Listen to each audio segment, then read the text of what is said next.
Railway की नाअहली मिल्लत express के मुसाफिरों को मंजिल पर पहुंचाने के बजाय मौत की वादियों में ले गई और हुकूमती वज़रा कहते हैं अल्लाह के फजलो करम से ये इस साल पहला हादसा है। रेलवे के अंदर और रेलवे के बाहर एक बहुत बड़ा माफिया है।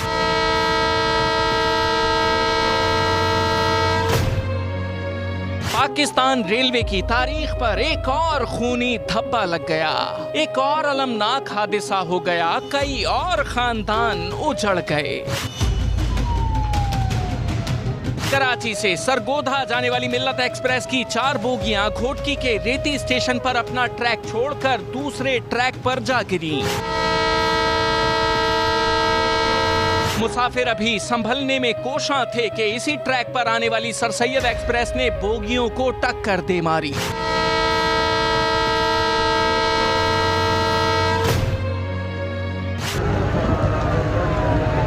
एक ऐनी शाहिद जिसने हादसे में अपनी बीवी, बेटी और दोस्त को खोया, उसने आंखों देखा हाल बयान कर दिया। हम उतर रहे थे, बच्चे भी उतर रहे साथ, उतरे ही थे कि पीछे से तो ये सर सैयद आई है ना, ये बिल्कुल इसी डब्बे में आके टकराई है। उसके बाद फिर कुछ पता नहीं है। हम लोग वहाँ से भागे। इसमें कौन फौत हुआ है? मेरी वाइफ और मेरी बेटी और हमारा एक दोस्त है। बड़ी मासूमियत से जिन बच्चों ने सफर शुरू करने से पहले बताया था कि पंजाब जा रहे हैं, वो मौत के सफर पर चले गए।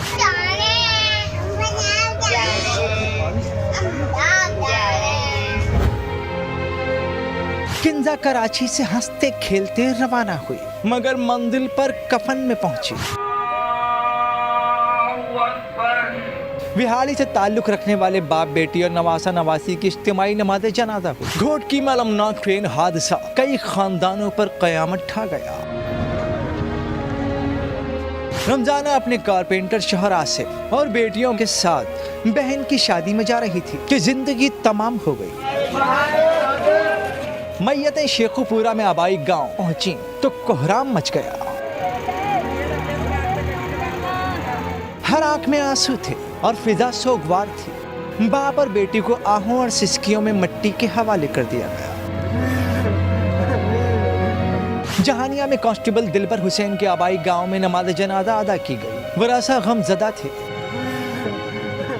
हादसे में रेलवे इलेक्ट्रिक एग्जामिनर रब नवाज भी जाँ बहक हुआ। डिप्टी कमिश्नर उस्मान अब्दुल्ला के मुताबिक 10 जख्मियों की हालत तशवीशनाक है। बच जाने वाले खुश नसीब जख्मी मुसाफिर ने हादसे के बारे में बड़ा इंकशाफ किया। स्टेशन को टूटा था। किसका बोगी का? 10 नंबर मिल्लत एक्सप्रेस। हाँ। हमने इनको कहा था कि आप इसको जो है ठीक करवा दें, उन्होंने रिपेयर करके हमें चला दी था। थोड़ी से आगे आते हुए एकदम से फील हुआ कि झटका लगा, गाड़ी का ब्रेक टूटा, तो हमारा डब्बा जो है ना पलटी हुआ है।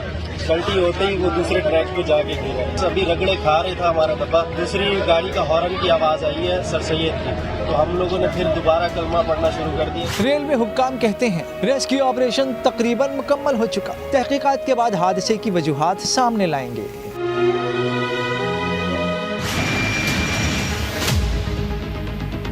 मुश्किल की घड़ी में पाक फौज फिर सबसे आगे। घोटकी ट्रेन हादसे के बाद पाक फौज का रिलीफ एंड रेस्क्यू ऑपरेशन जारी, इमदादी कैंप कायम।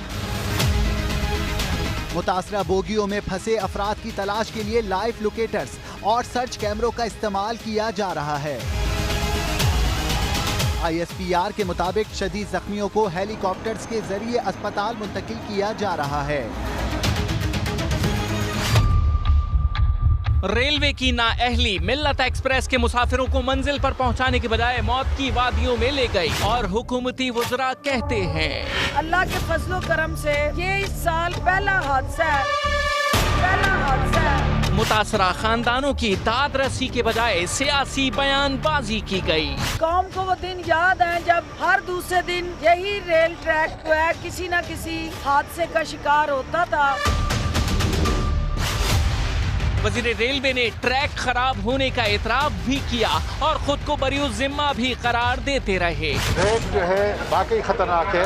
रेलवे के हुक्काम इसके जिम्मेदार हैं। आजम सवाती ने रेलवे में माफिया का पता तो दिया, लेकिन इसे खत्म कौन करेगा ये नहीं बताया। रेलवे के अंदर और रेलवे के बाहर एक बहुत बड़ा माफिया 30 साल से जो है इस रेलवे को निचोड़ के इन्होंने खा लिया है। रिवायती बयानबाजी करके वजीर रेलवे मौके से चलते बने और मुतासिरीन कहते रहे, मैं किसके हाथ पे अपना लहू तलाश करूं, तमाम शहर ने पहने हुए हैं दस्ताने।